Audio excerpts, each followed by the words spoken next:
Welcome back to Always Alert Dog Training, and make sure you hit the like button and subscribe and all that other computer stuff.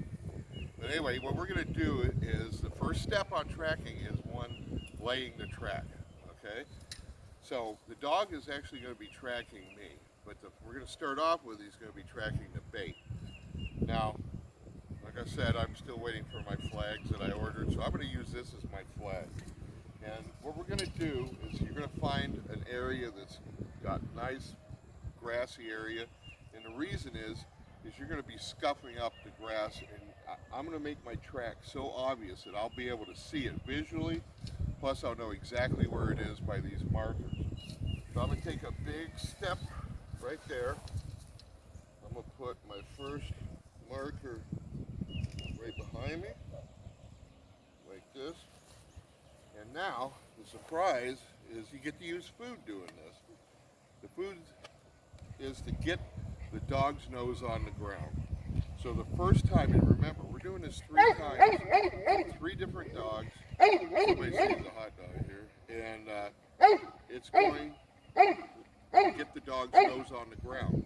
Now the idea is that when he eats one bait, he barely lifts his nose up, there's the next one right in front of him.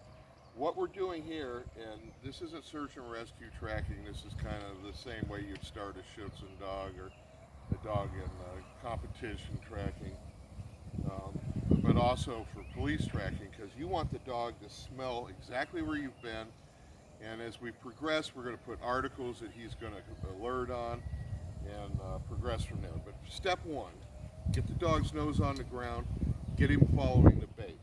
Now you notice my feet, I'm really scrunching the grass down, and I put my first bait. And I've already cut up a bunch of hot dogs. I've got a couple that are bigger. This is my reward at the end. 3 inches.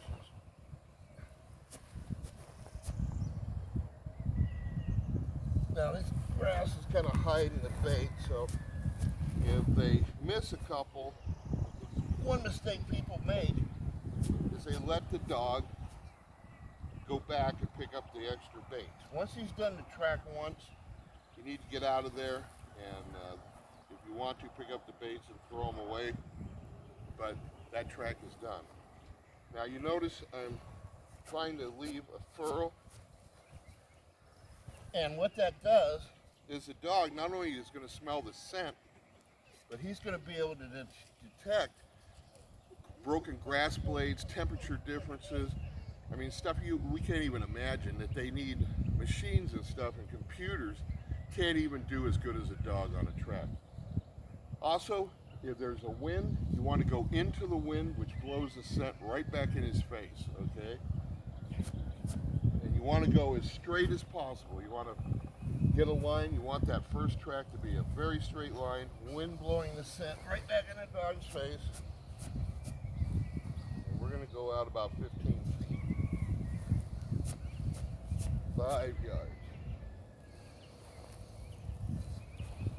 Remember, keep the baits very close the first couple times you do this.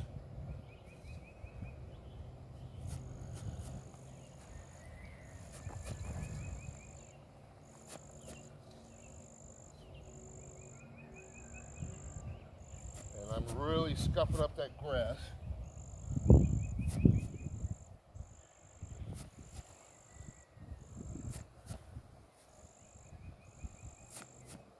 All right.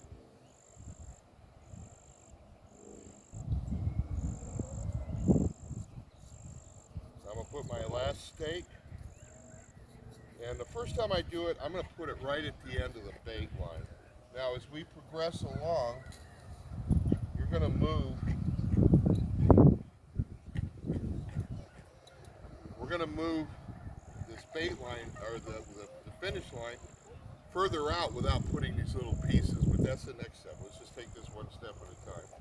Okay, now when I leave my track, wind's blowing in my face, I'm going to take a big step, walk around it. Mike, if you can show on the camera, what I want to show here is when you're done, you can see the furrows that I made with my feet. I kind of angled a little bit, but you want these to be as straight as possible. The wind's blowing at my face, so the few minutes that I take that I'm going to put on the harness, the tracking harness, and come back out here is going to be enough to let my track mature a little bit, okay? All right, stay tuned, watch the next segment, be sure to hit the like button, and we'll see you in a few minutes.